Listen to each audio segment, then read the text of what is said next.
নমস্কার বন্ধুরা, কেমন আছেন সবাই? পাপিয়াস কিউলিনারি আর্টের আরেকটি নতুন ভিডিওতে আপনাদের সবাইকে স্বাগতম। আজকে আমি রান্না করব রুই মাছ, আর একটু ভিন্নভাবে আজকে মাছটা রান্না করলাম। আর এই মাছটা আমি কিভাবে রান্না করি সেটা দেখার জন্য পুরো ভিডিও জুড়ে আমার সাথেই থাকুন। এবার আমি রান্না করার জন্য মাছগুলোকে প্রথমে ভেজে নিব। আমি নুন হলুদ মাখিয়ে মাছগুলো কিছু সময়ের জন্য রেখে দিয়েছিলাম। এবার একটা প্যান বসিয়ে দিলাম। প্যানটা গরম হয়ে গেলে দিয়ে দিলাম রান্নার সয়াবিন তেল।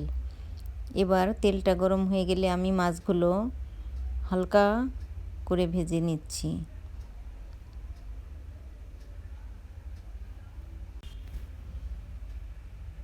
এবার মাছগুলো প্রায় আমার ভাজা হয়ে গেছে,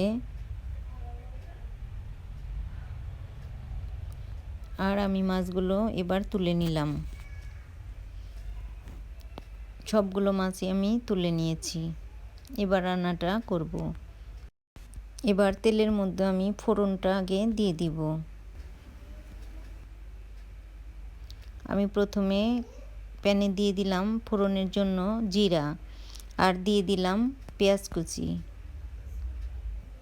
পেঁয়াজটা ভাজা ভাজা হয়ে গেলে আমি আজকে রসুনটাও বেটে দিব না, রসুনটাও কুচি করে দিব, আর আদাটা গ্রেট করে দিয়ে দিব। আর এই পেঁয়াজ কুচিটা আমি হালকা করে ভেজে নিব। আমি আজকে পেঁয়াজ কুচি দিয়ে রান্না করছি, তবে আপনারা চাইলে পেঁয়াজ বাটাও দিতে পারেন। পেঁয়াজ বাটাটা দিলে বেশি ভালো লাগে, তবে আমি তো বাসা চেঞ্জ করেছি, যার জন্য আসলে অনেক কিছুই সম্ভব হচ্ছে না।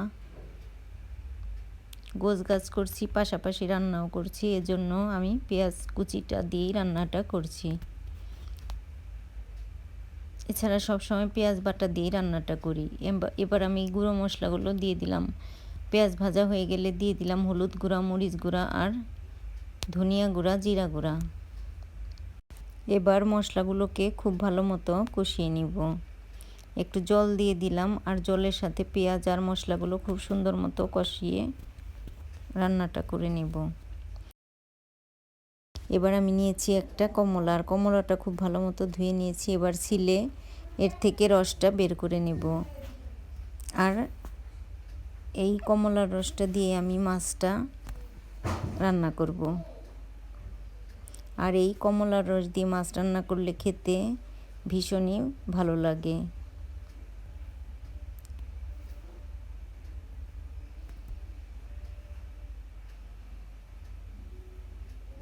আসলে শীতের দিনে মাঝে মাঝে মুখে একদমই রুচি থাকে না, আর কমলার এই জুস দিয়ে মাছ রান্না করলে এর টেস্টটা দারুণ আসে, আর খেতে ভালো লাগে। এবার মশলা সব কষানো হয়ে গেছে, আমি ভাজা মাছগুলো দিয়ে দিলাম। আর ভাজা মাছগুলো দিয়ে আমি একটু মশলার সাথে নেড়ে চেড়ে নিচ্ছি। তবে শুধু শীত না, গরমের দিনেও এই রান্নাটা খেতে ভীষণই ভালো লাগে।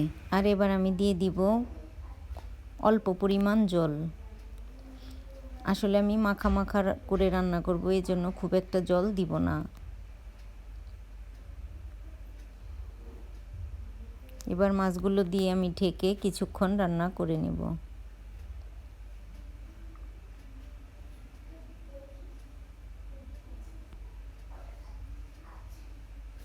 তো বন্ধুরা, আমার আজকের এই ভিডিওটা কেমন লাগলো অবশ্যই জানাবেন। যদি ভালো লাগে তবে আমার ইউটিউব চ্যানেলটা সাবস্ক্রাইব করার অনুরোধ রইল, আর যারা ফেসবুক থেকে দেখছেন তাদেরকে অনুরোধ রইল আমার ফেসবুক পেজটি ফলো করার। ভিডিওটি দেখার জন্য সবাইকে অসংখ্য ধন্যবাদ। এবার ঝোলটাও উতলে এসে গেছে, আর আমি ঢাকনাটা সরিয়ে কয়েকটা কাঁচামরিচ মাঝখান থেকে টুকরা করে দিয়ে দিলাম।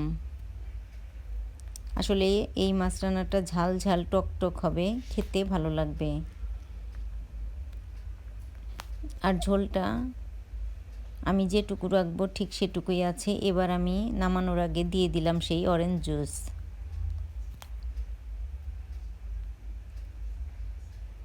আর এমনি এমনি মাছ রান্না করলে এই মাছটা খেতে যত ভালো লাগে, তার চেয়ে অরেঞ্জ জুস দিয়ে রান্না করলে খেতে অনেক বেশি ভালো লাগে। আর যদি আপনাদেরও ভালো লাগে তবে অবশ্যই এভাবে বাসায় একবার ট্রাই করবেন। আশা করি আপনাদেরও ভালো লাগবে। তো বন্ধুরা, আমার আজকের এই ভিডিও এই পর্যন্তই। দেখা হবে নতুন কোনো ভিডিওতে। সে পর্যন্ত সবাই সুস্থ থাকবেন, ভালো থাকবেন। আমি চুলাটা বন্ধ করে দিয়েছি। এবার মাছটা আমি চুলা থেকে নামিয়ে নিচ্ছি। আর এবার এই অরেঞ্জ রুই গরম ভাতের সাথে গরম গরম পরিবেশন করব।